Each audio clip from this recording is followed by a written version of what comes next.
Here we have the special edition RPG. Just came in the mail today for Goblin Slayer, or Gaburin Sureya.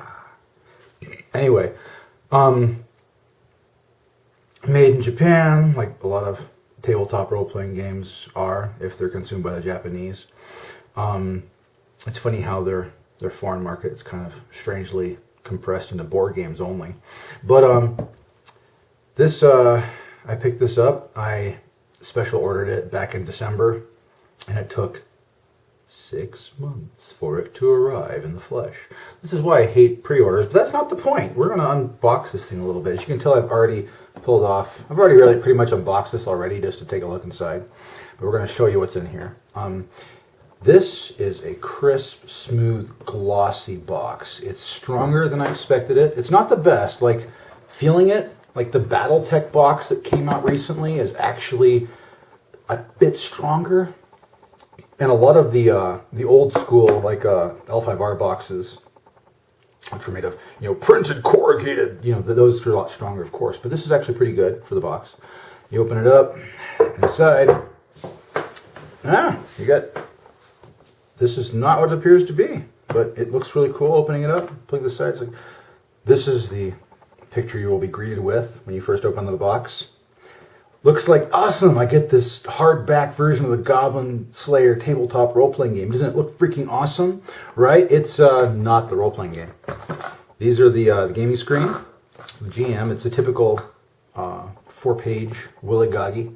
It's got it looks like a crypt table here, a flow chart of some kind here, and I'm a gaijin. I can't read this, and it's heavy with kanji. There's not a lot of kana here to break through. I think this may be a weapons chart, and then you have more random stuff here. This game apparently likes its 2d6. Looking over here, 12 through 2. Looking over here, we got a lot of 12 through 13. Don't know how you add the +1. I think these are for conditional modifiers. Something's going to add a +1 at some point in the game. So 12 to 13 on 2d6 makes sense that you have a conditional modifier that shows up occasionally, where you roll 3 through 13 instead.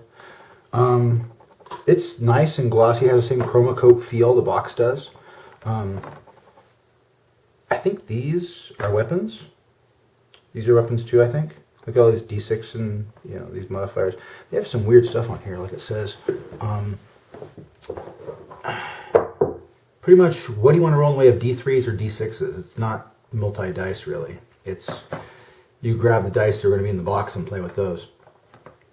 Like I say, there's a lot of strong impulse when just looking through this initially that it's going to be a 2d6 system and that's it. So there's you get 6 parts worth of information and only 1 of visual images, so that's what we get here.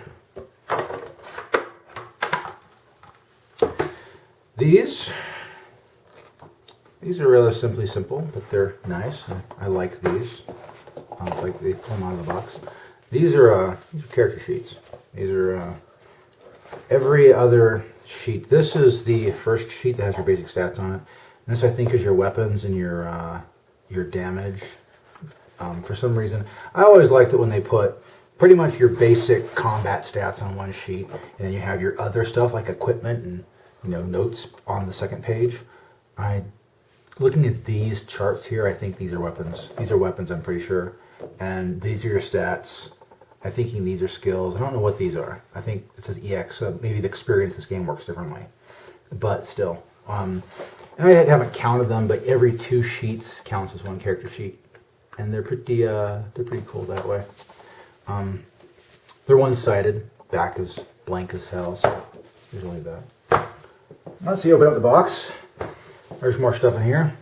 Whoa, what is this? An advertisement? No, it's like a... this is pretty much like, I think, a first session, read this first, or your first adventure kind of thing. It's got a map, and it's so simple. I'm willing to bet it's just a matter of, find goblins, kill goblins. It looks like they have a witch captive here. Yeah, look at that. Look like a witch. You can see it up close, but it's a witch or something kind. But yeah, so kind of looks like a colon, but it's like yeah, but anyway, the it's yeah, it's their first adventure kind of thing. It's like we like to have long drawn out campaigns here in the West, but in Japan, it's in English. In Japan, they actually only have like a few hours or so to do RPG sessions. So off on the other side of the Pacific, when they do RPGs, they get them done with. You show up, you start playing right away, and you play that session, and you play it concisely. Lollygagging style campaigns like we have here in the United States don't fly over there. So having a first session booklet where the map is literally that doesn't seem all that strange if you know about the Japanese RPG scene. Just letting you know. And there's this stuff over here. I'm a real dice fanatic. I like dice. And this little, it's not an eraser, it looks like it could be, but it's a thing of like sports foam. It's really compressive. And it has the dice on here. Blech. There's the dice. Give them a roll. 6 and a 2. Not bad. 2 twos, yeah. That's a great score, isn't it? A 6 and a 3. You know. They, looking at them, they're actually pretty well inked. They've got good quality control. Now, this one has, it looks like some missing ink here and there. This one has like a bar across the front of it. Let me give it a close look. Okay. Alright. I see what that is. It's the marbling. It's a marble dice. They're red with black streaks through them, and they have gold dice pips. So that toothy look to this dice here is actually just the black going across the red bars. And then this one has something similar on this side. So the ink's actually pretty well put together. It's your standard like fake gold ink where it's like that metallic yellow, green, brown stuff. I'm not a huge fan of. I prefer the more chromatic stuff, but hey, whatever. They're actual Goblin Slayer dice from Japan, so I'm not going to bitch too much. So there's that dice bag. It's this feels like it's slacks material, like not like glossy slacks, but like like cottony, softer slacks material. And this feels like the printing you'd have from a T-shirt or something. It's simple made. It's a dice bag. What can I say? It's not anything I'd write home about. It's just a dice bag. I'm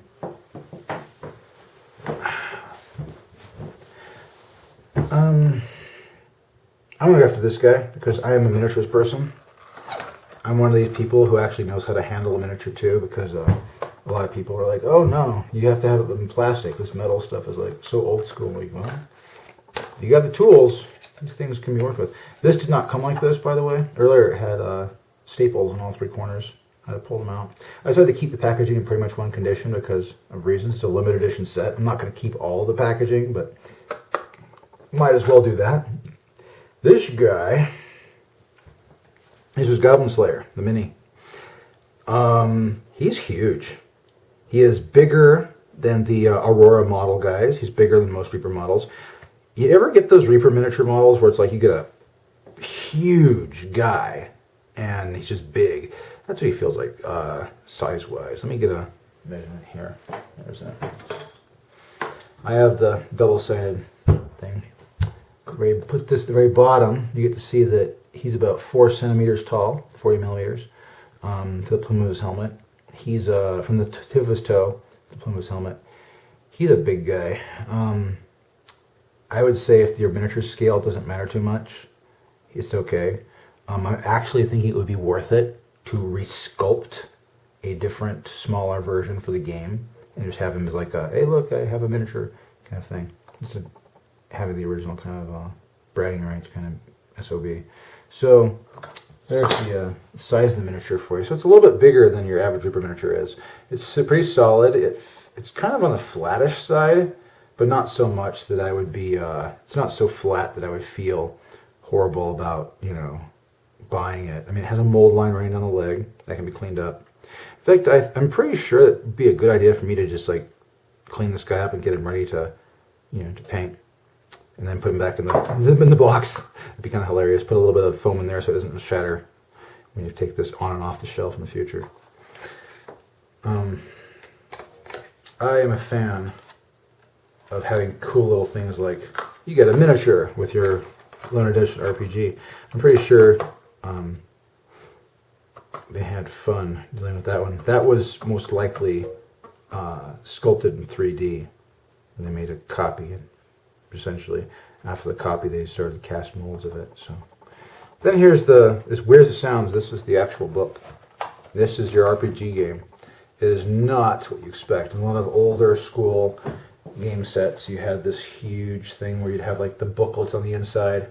I specifically have Planescape and Hollow World and the original blue and red boxes. You have the stack of paperbacks in there. This is the only paperback you get. It comes with the usual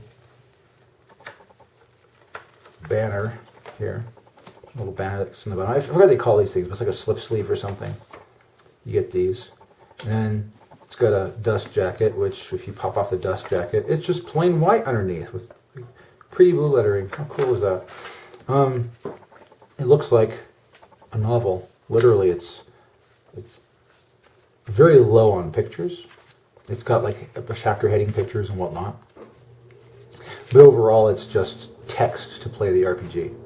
And so I've held and looked at Japanese copies of Golden Sky Stories before, which is not as thorough a game as this looks to be. And it has a larger book with more images, and it's just higher quality. This is, what I guess the this is what you get. It's essentially a large newsprint novel, and that's the role-playing game itself. It's a bit underwhelming if you're familiar with other kinds of old-school RPGs, especially since where do I want to start? Like the Hollow World has 3 different full-color artworks on the front cover. It's got 2 hex maps from hell. It's got a character sheet pad too, if I remember correctly. The original Hollow World was extremely impressive as far as the book quality you got out of the box. This thing would probably be very much worth it if I was an intensive, actual Japanese reader. I'm not a Japanese reader. I suck at reading Japanese. I can read that because it's kana. That's about it. The thing is about this is that it's a different style of role-playing game. It's a different market, and it's also a different age. Nowadays, things are made as cheaply as possible. The fact we have this and this means something. And the fact that the box isn't crappy. The box is actually very sturdy. Let me show you the back of it, too. Let me repack this sucker. Oh, I forgot something. Aren't you going somewhere? So, yeah, the back of the box is nothing special, really. You can see it online, but it's fun. It's full color. It's got art on there I haven't seen in full. Oh, that's another thing. The back of this book has a centerfold that is the character sheet. So you can actually cut out and take the character sheet and use that for your games. It's hilarious as it sounds. It's not too far-fetched to have a character sheet in the back of your role-playing book. That's the standard I'm used to. You have your character sheet in the back. In fact, really weird role-playing games have the character sheet somewhere else. Most of them I know have that old standard where you just stick it in the back of the book, so it's easy to take that last page and photocopy it. It's a hangover from other earlier days of gaming where everything was photocopied instead of printed off the net from a flash drive. Let me repackage this little bitch here. This is the one that kind of shocked me at first. Goblin Slayer tabletop role-playing game, and it's not the game, the book itself. That was a rude shock. Just keep in mind, you're going to feel it when you first open the box. It's not what you're asking for, but it's what you get. And then the back of the box is... It says warning. I wonder what it's warning you about. Is there something dangerous in this box at all? There's a metal object in there. Okay, whatever, man. I didn't care about the metal object. You've all seen this picture before. It's on the front of the screen. This one I think is available. I forgot what to. This is one I haven't seen before. It's got the Goblin Slayer there. He's got a spare helmet. That's actually hard to see, but he's got a spare helmet there. And he's got an African throwing knife. That's hilarious. He also has this. It looks like it could be a pistol, but knowing what I know about the setting, it's probably a kukri. So he has a backup kukri knife. He's got all kinds of utilitarian stuff here. Goblin Slayer is not the kind of guy who just packs 4 billion weapons. He's a tool master. That's the thing I like about Goblin Slayer. He's a smart cookie. He's a tactician. He does not use power and hot-bloodedness to defeat his opponents. He's technically a scrub anyway. So anyway, not custom, but the limited edition version of Goblin Slayer role-playing game, which is probably a 2d6 fantasy monster of a role-playing game designed to be played in a short period of time because Japanese culture does it that way. This will be sitting on my shelf for quite some time. I doubt I will be putting a lot of time into gaming this. If someone makes translations of it, or I get people to translate this, or can help translate, or whatever, how it turns out, I might put some use into it. The mini is not to scale, really, with other miniature games. There's no reason to port it over. The dice, they're nice and all, but I have other D6s that do the same job. And so all in all, it's a cool little package I got just because, yeah, it's a collector's thing. It's kind of fun. People who are real big fans of Goblin Slayer will want to get their hands on this. I do believe it was custom order initially. I don't know if they're making a second run, but the initial run, the reason I pre-ordered it is because they said, we're going to make enough copies for pre-order only. Of course, the news is that one small book in there is all you really need. So there it is, the Goblin Slayer limited edition tabletop role-playing game box.